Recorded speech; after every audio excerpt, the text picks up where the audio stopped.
Awesome. Again, good noon time to all.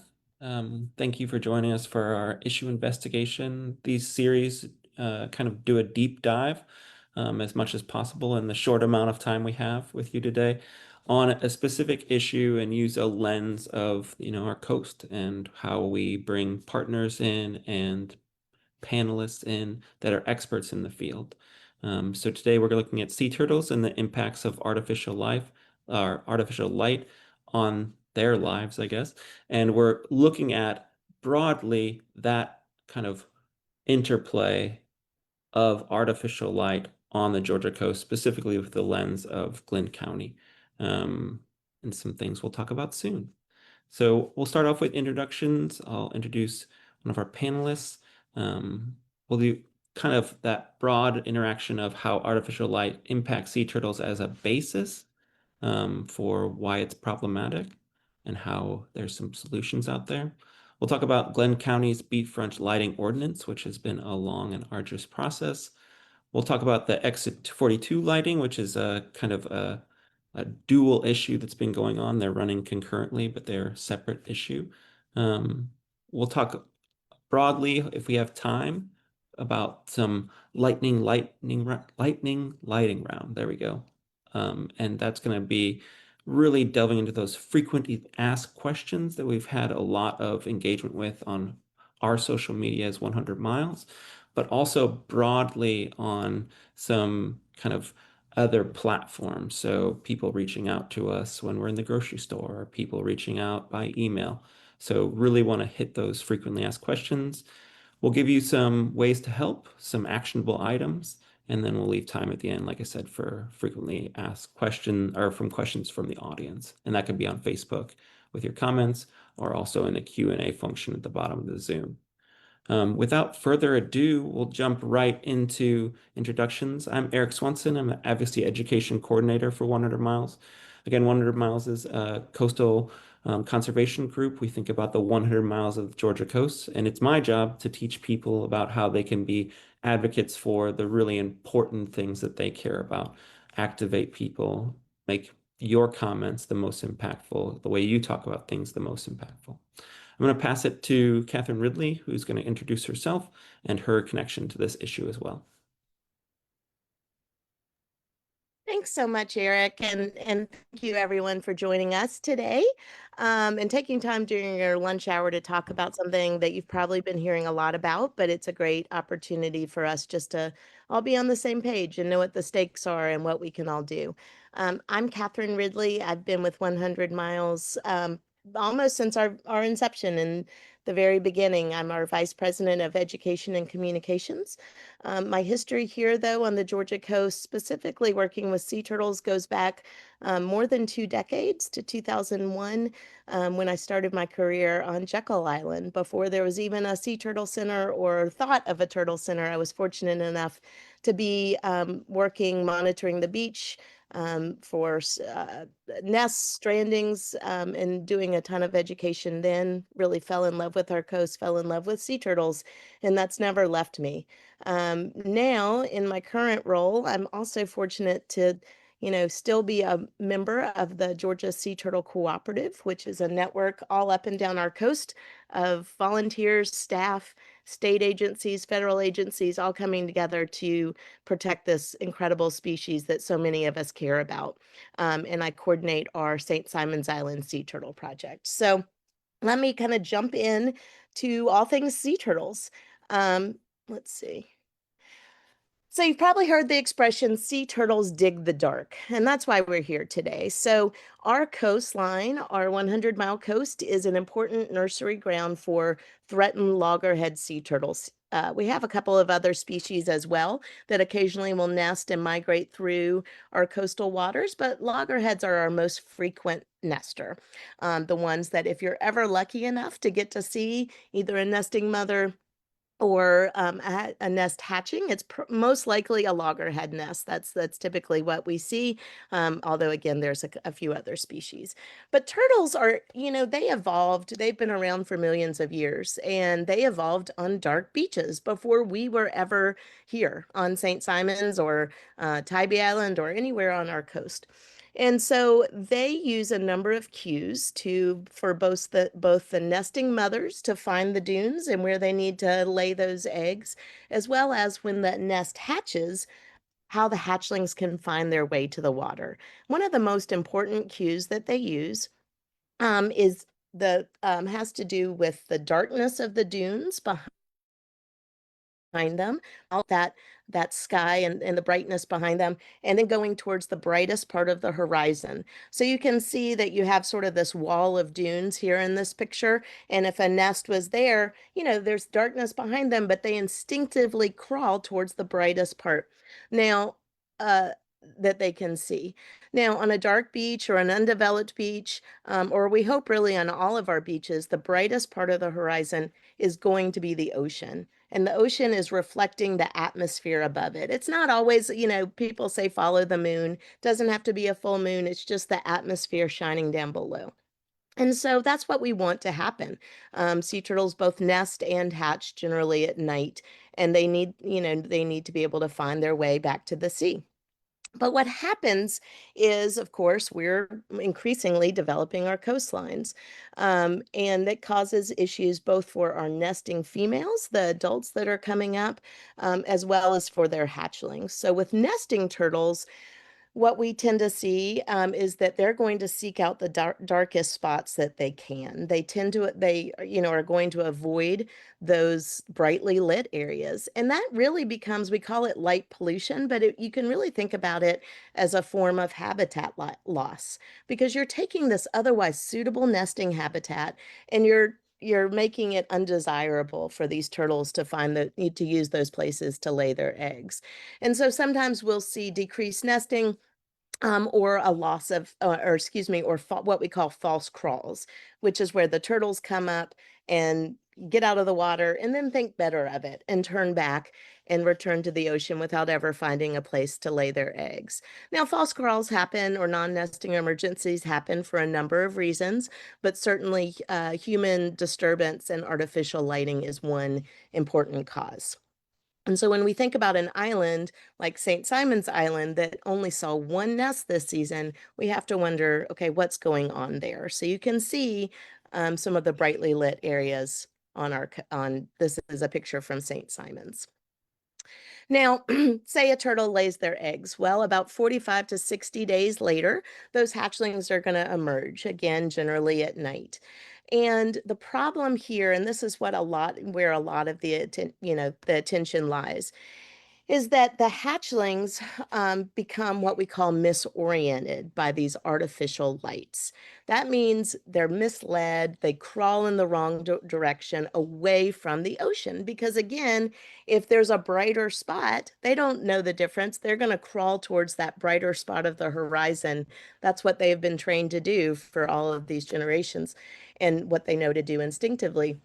So when we have either an issue of beachfront lighting, which is where there are homes or hotels or properties directly visible on the beach, and those lights are shining on, and you can see the actual individual bulb. Well, so we have those sort of direct point source lighting issues.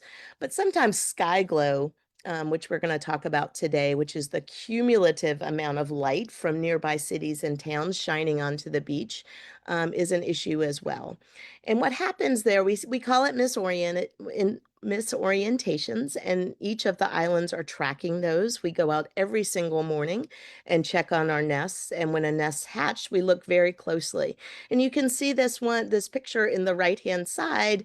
You see the ocean in the foreground, but when this nest hatched, and this was from St. Simon's Island last season in 2024, when this nest hatched, nearly 100% of the hatchlings that we had been protecting and monitoring and safeguarding and frankly entrusted with, they went the wrong way. They went into the dunes. You can see the homes in the background. There's a couple of homes that had lights on that night.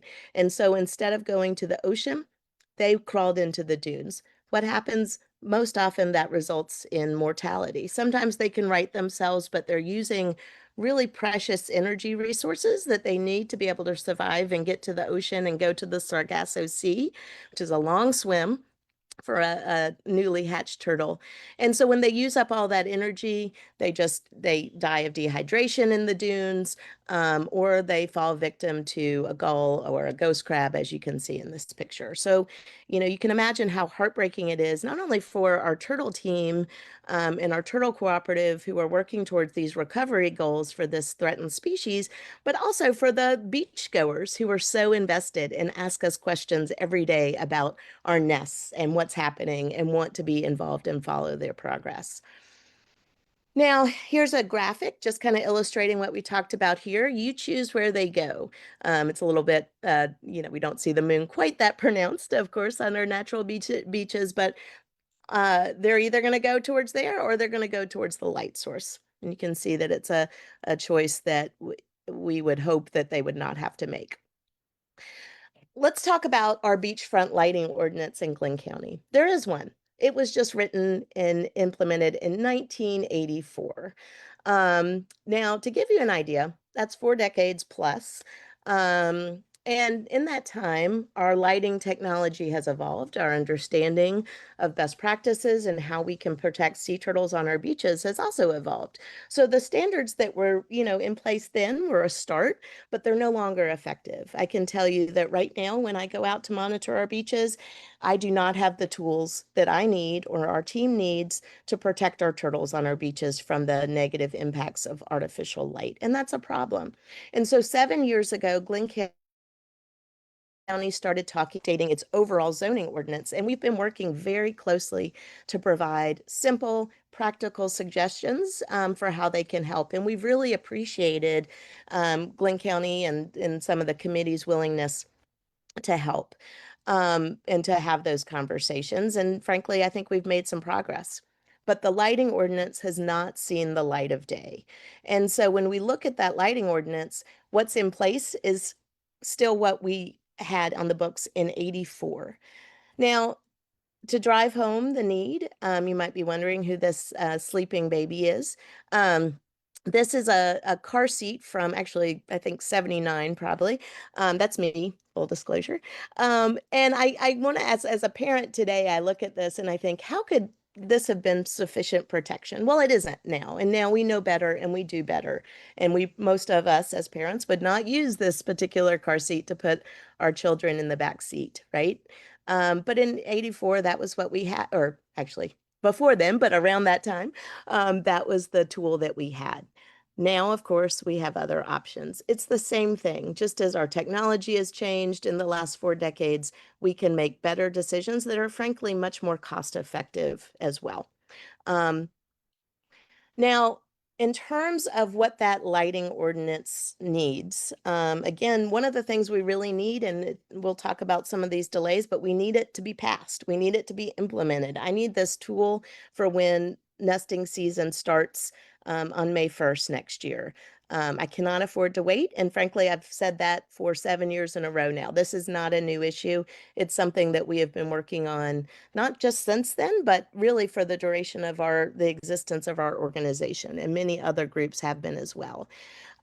When we talk about the suggestions that we have made and the updated requirements have to do with quality of light, and that is really the type of light that we're talking about. Sea turtles see the full visible spectrum of light, but they are most impacted by the low wavelength light. So the higher wavelengths of light appear red and amber to our eyes. Those are ones you might have seen them on the bridge or along the pier, for example. Now, sea turtles can still see that light, but they're less disruptive. So when we talk about choosing turtle-friendly lights, we're talking about the quality of lights that we're using in beachfront properties. We're also talking about the quantity. Now, that really has to do with sky glow and the cumulative impacts of lots and lots of light. And then directionality. So directionality means that we want our lights to be shielded so that they are not pointing in all directions or directly onto the beach below. So keeping things low, pushing them with as low to the ground as possible, and shielding them so they point in a downward direction. And bright isn't always better for many reasons that if we had more time we could go into, but choosing the lowest wattage and lumens of light, which is the intensity of the light, will not only help us protect our wildlife, but it also is going to save us money as a county and as individuals as well. So we've made these suggestions. Unfortunately, like I said, it's been really 7 years of inaction here, which at this point is unexcusable. I went back and counted. We last October, there was a public hearing. We had dozens of people speak up, and those included real estate agents, volunteers, all people of all walks of life, and everyone was coming together supporting our turtles. Frankly, the beachfront lighting ordinance has not been the sticking point. It has not been contentious, but it has gotten caught up in this larger overhaul process, and it's doing us no good. We keep, though, being promised that a draft is coming. I had a conversation with the assistant county manager, who I'm sure is sick of fielding these questions, but kindly let me know that there will now be a new draft available after September 30th. So we certainly expect after all this time that that is the case, and we will be able to review and know what's in there and know what recommendations and changes still need to be made to make this an effective lighting ordinance that we can actually use. Again, people who are coming to our coast have been to Florida. They've been to South Carolina. They know what's expected of them. This is not something that is controversial, frankly. So the timeline, as we understand it, is that there'll be a public draft released, and then hearings by public hearings and opportunities for comment, with adoption by the Board of Commissioners by the end of the year. And I just cannot reiterate enough that this is going to do us no good in a desk drawer. We need this tool in place immediately. And I think that also gives us an opportunity to tell a different story. I mean, look, I love Glynn County. I'm here raising my children here. I moved back specifically for the natural resources that surround us. And I hear that story every day on the beach. People stop and they tell me the story of how they've been coming generation after generation, year after year, in hopes of encountering our wildlife, our shorebirds, our sea turtles. This is a part of who we are, and it's a very special place. And I know I personally, speak for all of our team and our volunteers on the ground. Like, we want to champion Glynn County. Jekyll Island, for example, and again, I go back a long time on Jekyll Island, and this has been a process to get their lighting ordinance in place. But now we can hold that up as a model for the entire country. They might be sick, but they have a highly developed beach, and they have hotels, rental cottages. They have beachside, homes. And for a developed beach, they have a dark beach, and they do a great job of balancing economic development and coastal tourism with the protection of our natural resources. And they've benefited from that, like in a story from 2 summers ago on CNN, that was showcasing them as a model. So I think it's a question of, what do we want to be known for? So unfortunately, I think we've been known for something else this summer.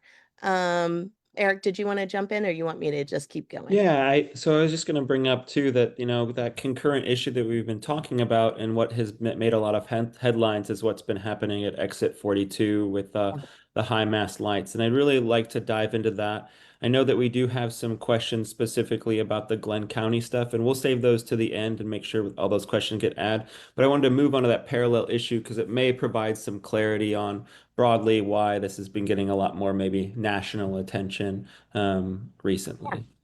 Yeah, thank you. That's a great segue. So, as we have been over the course of most of the past decade working on lighting issues in general and having this discussion, and, really with the proliferation of these short wavelength LED lights across our coast, something that you've probably seen on the news and unfortunately has not painted Glynn County in a positive light has been these lights at the exit 42 interchange. A lot of people are calling them Bucky's lights, but these are actually lights that were installed by DOT, the Georgia Department of Transportation, at Glynn County's request.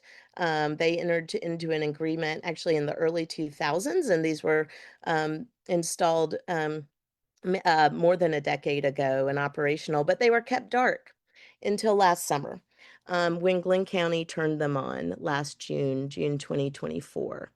Now, when we talked about all of the things that we can do for turtle safe lighting, and then we look at these lights, you can see that this is pretty much the opposite, right? These night lights are very high, they are very bright, and they are not shielded. And that means that they shine out in every direction. Now, in some directions, inland, it's not going to be so much of a problem. There's tree coverage blocking them. But on this picture on the right here, you can see that there's a direct line from these high mast lights to that Sapelo Island in the distance. And what happens as a result is that these lights are directly visible from two of our major nesting beaches. This is Little St. Simon's on the left, and that is Sapelo Island on the right. Now, when we have, this is an example of, this is, you can see the actual light fixture shining onto the beach in this case, but it's also the cumulative sky glow that is coming onto these otherwise dark, undeveloped beaches, but they are coming from, these particular lights are so high, so bright, unshielded that they are directly visible to these turtles on these beaches. And what happens when we have that type of light, that type of sky glow, is we start to see misorientations. And again, that leads to turtle mortality and as well as decreases in nesting. So we have been tracking that this summer as well. We have seen a number of misorientations. I should say the Little St. Simon's turtle team, for example, has been tracking that and has been documenting all of those misorientations. And immediately when we noticed this problem, when these lights were turned on for the, really the first time and were operational, we said, hey, this is a problem. And the Georgia Department of Natural Resources immediately contacted Glynn County and DOT to alert them to the issue and to try to work towards a solution. And I think it was most people's expectation that that could be resolved pretty quickly. No one was waiting. No one was, not paying attention. We were really trying to resolve the problem, but it was going nowhere. And so this early this nesting season, we got involved 100 miles and other advocates started sounding the alarm. And thousands of people have responded, I think, appropriately with outrage. And why is this happening? Why isn't this, hasn't this been fixed? Particularly when we know there are simple solutions. And then, of course, um, the media has really covered this as well. And a lot of the headlines, of course, do mention Buc-ee's. I want to reiterate that these are not Buc-ee's lights. We have never said that they are or that they are responsible for them. In fact, Buc-ee's has worked with DNR to come up with a lighting plan that minimizes the impacts of their lights at that large development. And we take Buc-ee's, at their word that they want to be a good neighbor to our community. And so certainly we do think we would like to, for them to add their voice and work towards a solution alongside Glynn County and DOT. But in the meantime, I think people are really scratching their heads and really understandably frustrated that we are saying we don't want this, and our elected leaders here in Glynn County have not acted with any degree of urgency on this. It's been on CNN. I have gotten calls, as have other state agencies from all over the country. DOT has fielded calls. I've gotten inquiries from Canada. This is not the message that we want to be sending, particularly when at the same time we have billboards and magazine ads touting the Golden Isles as a place to come and watch and appreciate these wildlife. I mean, that is what we should all be proud of, but we are profiting off of the sea turtles, our wildlife, and we are failing to protect them, even when given every opportunity to do so. Now, a lot of this has played out on social media, but again, they're shining a light, pun intended, on something that we really need to be talking about as a community. So I just want to talk about Glynn County's response quickly.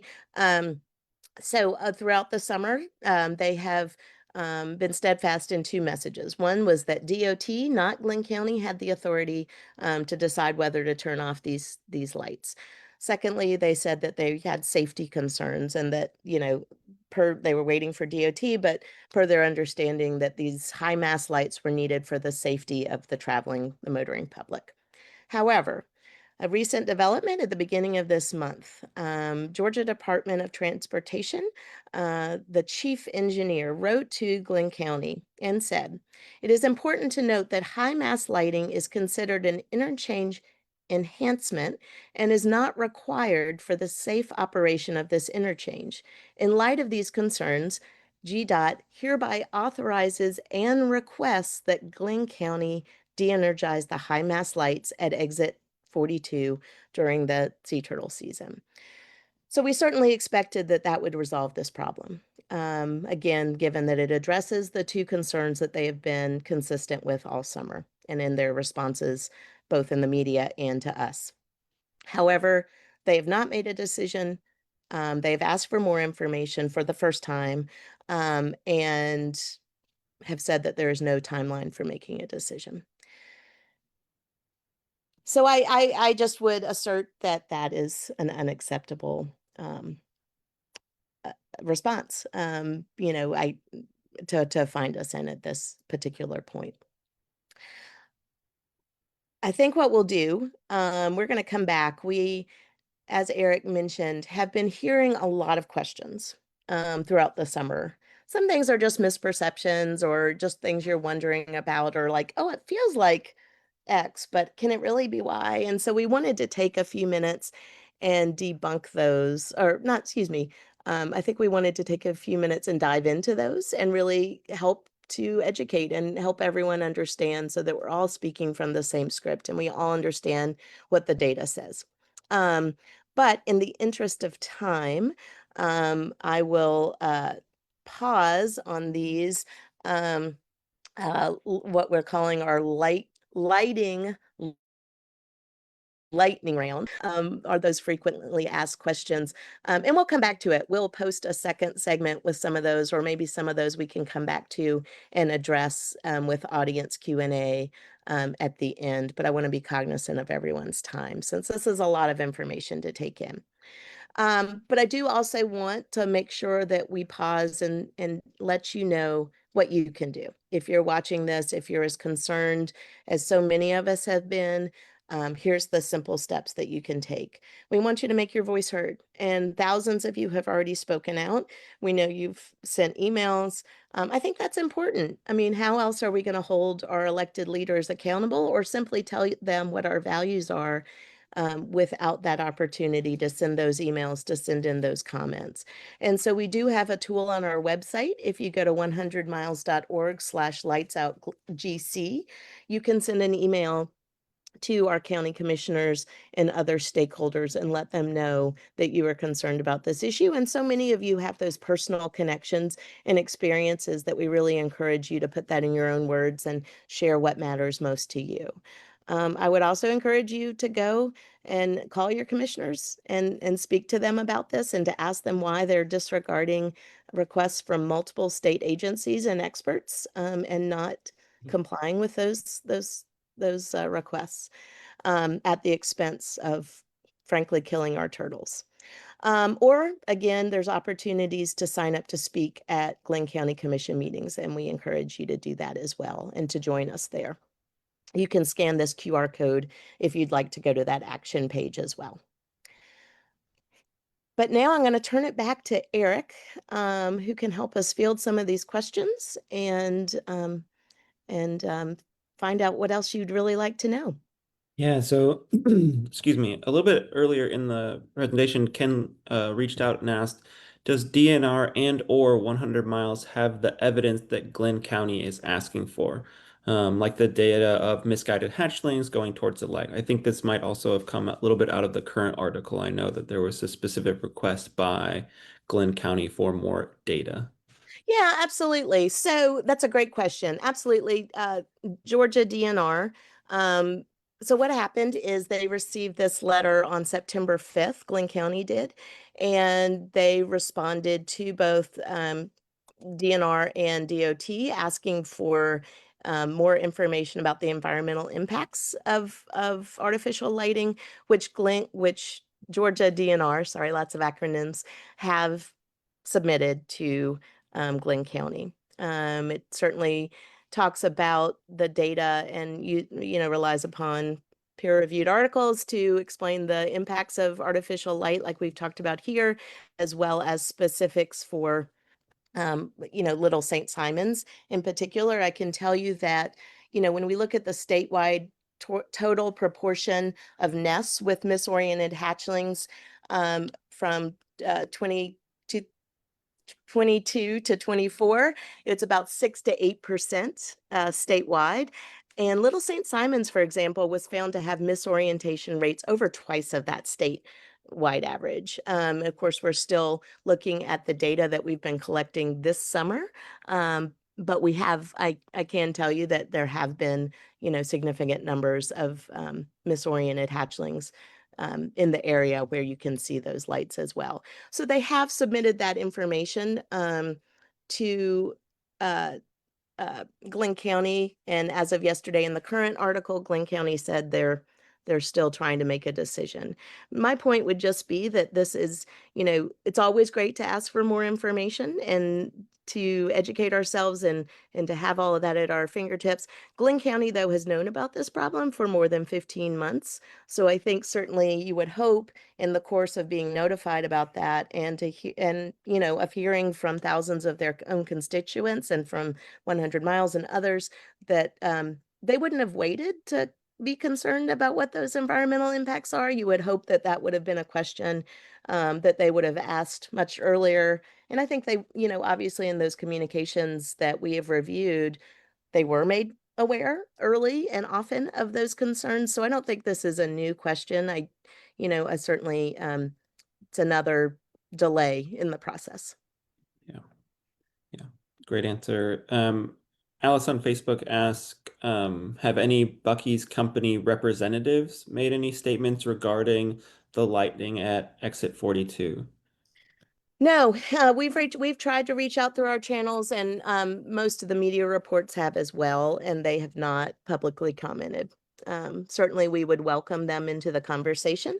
Like I said, no one, that lighting plan is they have been working with DNR. There's other pieces to put in place, and so it's important that they continue to engage. Yeah. But and they have not. No. Awesome. Well, that's all the questions we've seen for now. I know that we have gone a little bit over, so in the interest of time, what I'm going to invite all the attendees, both on Facebook and in Zoom, to look for is for in the future posting of those lightning lighting round questions to give you more background, as well as be looking for a follow-up email from us regarding this recording, which we'll package and get out on our YouTube, as well as share out on social media. Yeah, I appreciate that, Eric. We are here to help. I just want to make that point clear. I mean, this is something that we're talking about because it is a major conservation issue for our coast, but the solution is not complicated. And the Sea Turtle Cooperative is here. Our state sea turtle expert, I know, is a tremendous resource. 100 Miles is here. We really want Glynn County to do the right thing, and I think our community does too, right? We talk to people, this is not a partisan issue.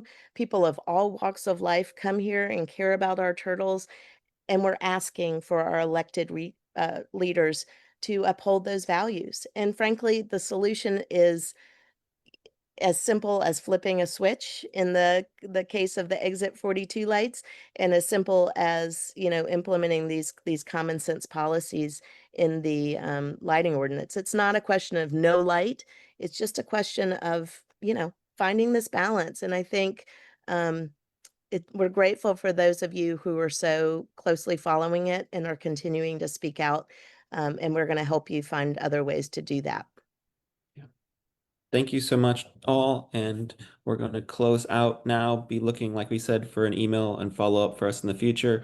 And any support we can provide for speaking out, please reach out by email. You'll see my email and Catherine's in that follow up. Thank you so much.